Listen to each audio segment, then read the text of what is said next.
Welcome to our continuing series on the Revelation of St. John. We turn now to chapter 6, the cosmic harmony of chapter 4, with God sitting on his throne, surrounded by the myriads of worshippers singing and celebrating, is now broken. For now the Lamb opens the scroll that he has received from God. Instead of cosmic harmony, we now witness threats to the world's well-being.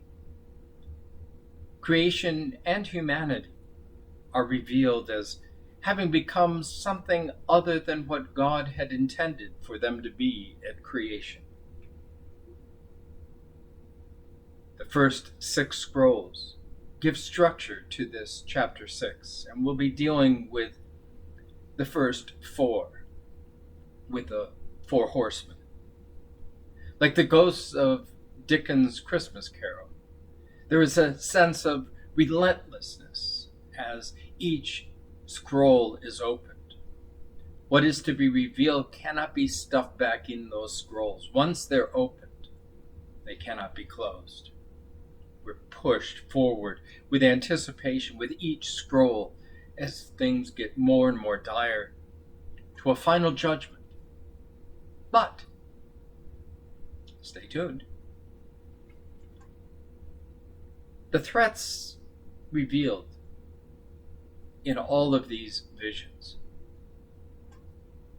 threaten the idea that the current world order offers security.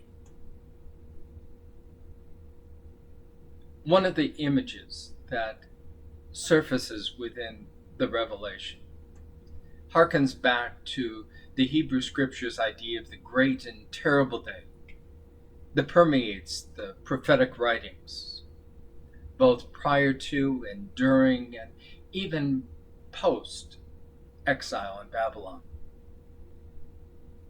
The prophets use this great and terrible day to talk about that time when Jerusalem and the temple were destroyed by the Babylonians, and then the Babylonian exile, where God's people were led into Babylon.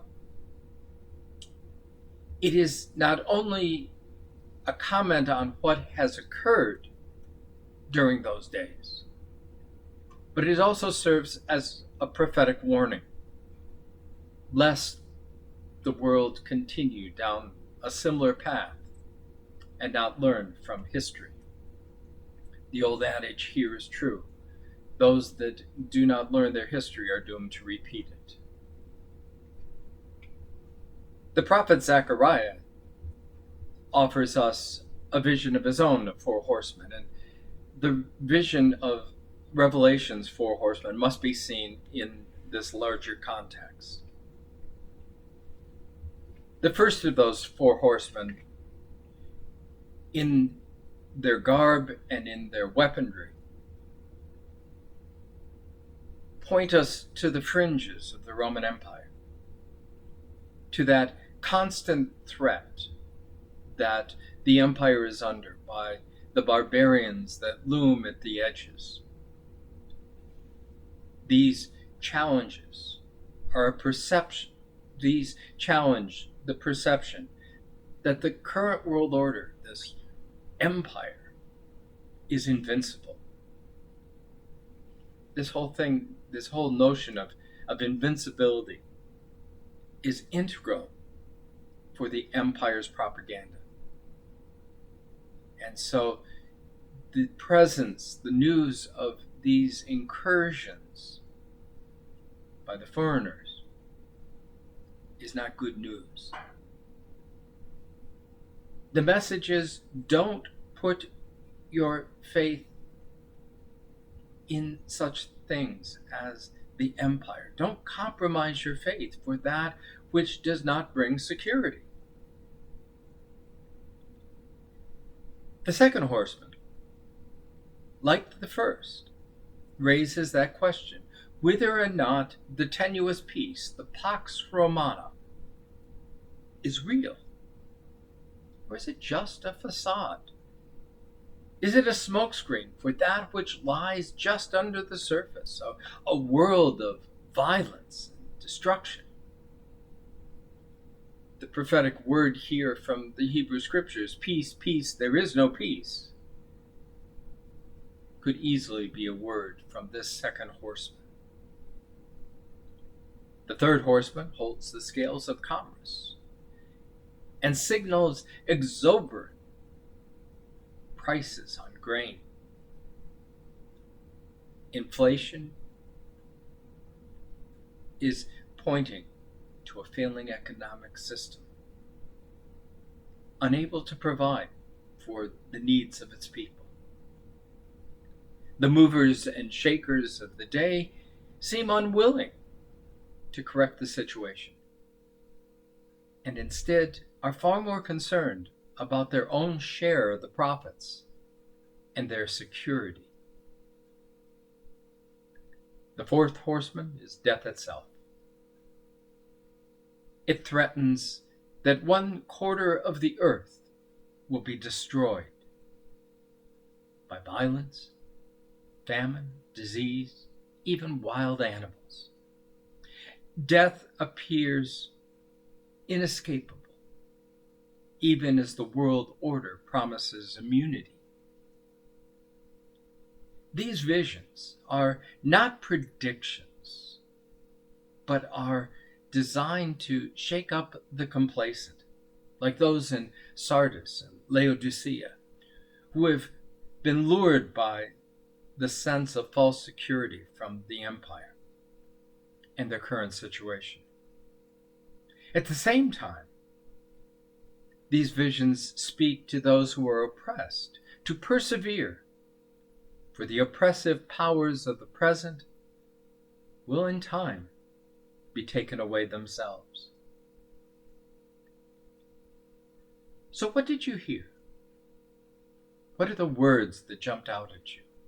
What are the images that struck you as you read this? Where are you thinking right now as you go through this part of the Revelation? Take some time to write them down, make some notes. And a couple other questions you may want to ponder. In the midst of the turbulent times we live in, where do you hear the promises of security? The propaganda of the powerful, if you would, whether it's political, economic, medical, educational, social, religious. Where are the promises that all things will be secure, if only?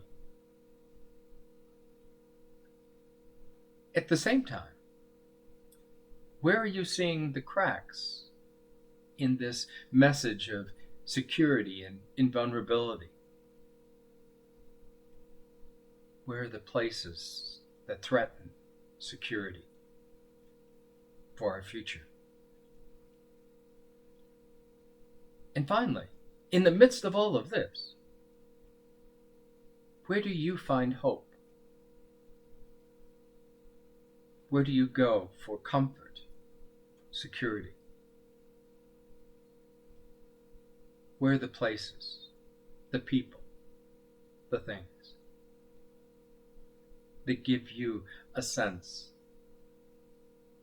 of hope? Where in all of this have you seen Jesus lately?